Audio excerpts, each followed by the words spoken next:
Let me take you through the creative writing process. When we are looking at question 1, what do we look for? In essence, a composition must be planned for. I find it interesting whenever I ask my students to write a composition and they begin. It's as though it was somewhere in the air, they fetch it and they just start. That is interesting. A composition tells our learners it must be planned for. They must know the ending before they put the very first word. They must know how it will end. And so they must train them to plan for it. The KCSE booklet has so many pages, and they can use these pages to plan for that composition. Because all we require them to do is use a maximum of 3 pages to respond to the question, 3 pages each for each question. So whatever is remaining should be for them to work out, how do I want this composition to be? That is the first thing we must let them know. We must plan for it. And in planning, of course, we don't encourage learners to have topics. There is no mark for a topic. But if the topic has a grammatical error, we penalize. So tell them to forget about topics and look at the rubric. If the question says begin with this statement, let it begin with that statement. There is nothing that the topic attracts. So let them forget about it completely. So aside for the plan, and inside the plan, talk to them about the setting of the story. Where is the location of the story? Let it be guided by the rubric, because the rubric that tells you either end with this statement or begin with this statement determines so much. Because it might determine a particular character in the story. It might also determine this candidate being the main character in the story. So we must know the location, the setting of this. And the location includes the physical, the actual geographical location of this story. That one is under setting too. Setting also looks at the period. When did this take place? Is this character an adult? Is this character a child? Is this character a parent? That is the period, which also of course dictates the age of the main character. Having established the setting, a candidate must also look at the characterization. Of course, characterization, we look at the protagonists, who is the main character. Then, who are these supporting characters? Who are they? For so long as the composition is not overcrowded with characters, these characters must be helping the main character achieve something or push forth that moral lesson that the candidate is supposed to learn about. So the other characters must not be so many. We don't want a candidate talking about a deskmate who's doing nothing. I tell my students, when you are coming into class and you are talking about your deskmate, for so long as this deskmate of yours has done nothing, we have no business knowing about it. So they have to do something. They must be supporting this main character. Something should happen in this class for this deskmate to be mentioned. And if nothing is happening, then he is inconsequential. Let us know why the main character was in class, what he did seated, why he had to sit or stand or do whatever they are supposed to do. So let them avoid overcrowding the characterization a bit. The fewer the characters, the better. The focus on the main character is actually what drives the story. We want to see this main character developed. And how do we develop the main character? Look at the main character's physique. This is somebody who must stand out. How does he look like? Of course, guided by the rubric. Maybe the rubric wants you to be in an accident. So there is a way you look like when you're in an accident. Maybe the rubric wants you to be in prison. There is a way you look like when you're in prison. Maybe the rubric has established you're a doctor in some medical field. Then there is a way you should look like. But through the physique, description of the main character's physique should stand out, should help the candidate enable the main character to stand out. Let us look at the main character's emotions. What emotions are they emitting in their story? Because this is particularly the person who's making the story. So when are they angry and why? Why are they laughing and why? If they are crying, we must see it. You know? If they are happy, we must feel it. So the emotions of the main character must be very well pronounced, and that will help us. Establish him as opposed to other aiding characters. Also look at the physical dispensation of the character. At that time, where is he or she? At that time, what is he or she doing? And then depending on the story, this main character cannot just be a victim. You know, this person who cannot think about what he or she needs to do so as to enable other people survive. You know, we are looking at survival tactics. What did he do? If there is a fire, for example, a fire breaks out, for example, what did this main character do? Did he pick his phone and record it? Or did he help the others by probably rescuing people from the burning house? Or did he help in saying we fetched water and started putting out the fire? Or even throwing wet sand? We need to see a main character who is morally obligated to push forward morals and values in the society. That should be the prerogative of your main character. It should be very clear. That is how you make this person stand out. The other thing in our plan should be the subject matter, the theme, the moral. Colleagues, the moral. Our goal of education is guided by the fact that we are supposed to inculcate values in our lives. So if a story is not condemning a vice and upholding values, then it is perceived that education has not taken place. And therefore, our main character must be the one that is condemning a vice. If he is a criminal, we need to find him in prison regretting. If he is a thief, he needs to have a bullet somewhere, probably on the thigh, in hospital, and recovering, and with some handcuffs somewhere, with a policeman checking, waiting for him. So there has to be that moral obligation that is coming out, and that moral obligation is what pushes a composition from 12 to 15, from 15 to 18. Moral. When there is moral, that composition goes up. You can scale up, depending, of course, on your language ability. We look at, is there a moral obligation in this story? Then the marks must go up. Because it means education has taken place.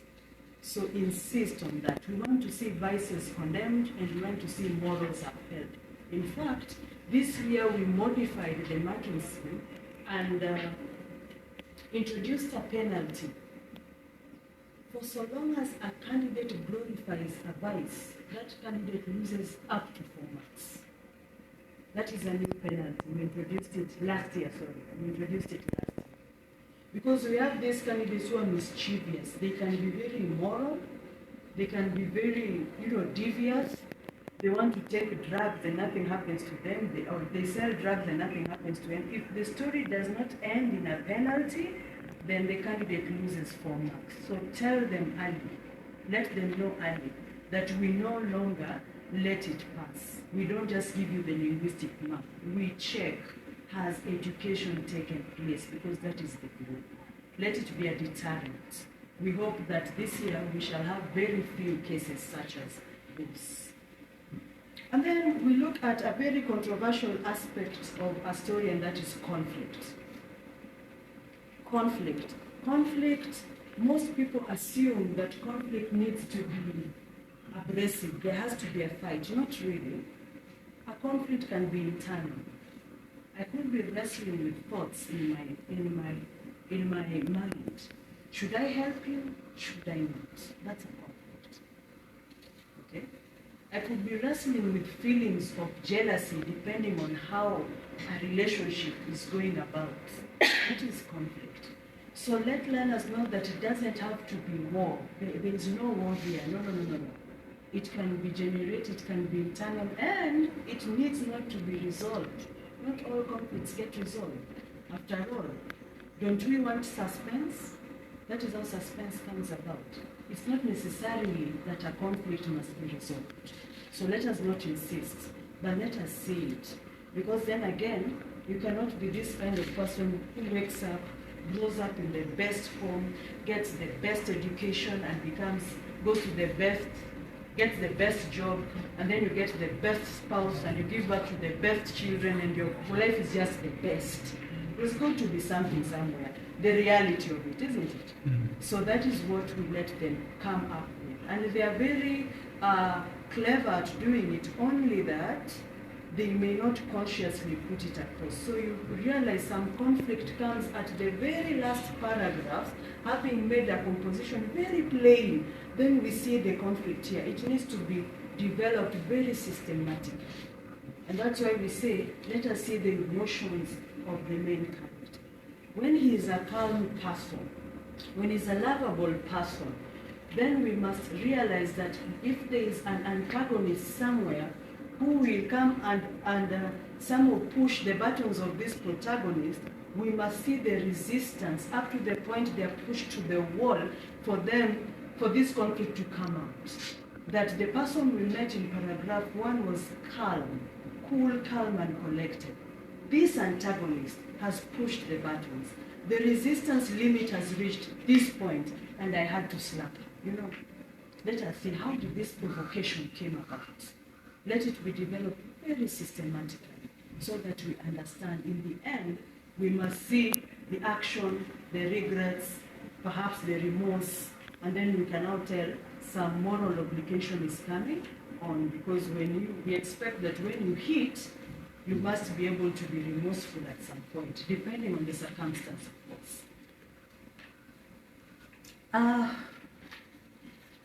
We have something called the spark. This spark, as you've seen it, spark is what takes a composition from 17 to 18, between 18 marks and 20. Spark is simply the lasting impression. What impression have you left? What lasting impact do we have? And that is where, again, the moral of that story comes about. That moral lesson can also be a spark. And spark is achieved in many ways, but the most fundamental, colleagues, is handwriting. That is the first impression. The first impression for spark is handwriting. The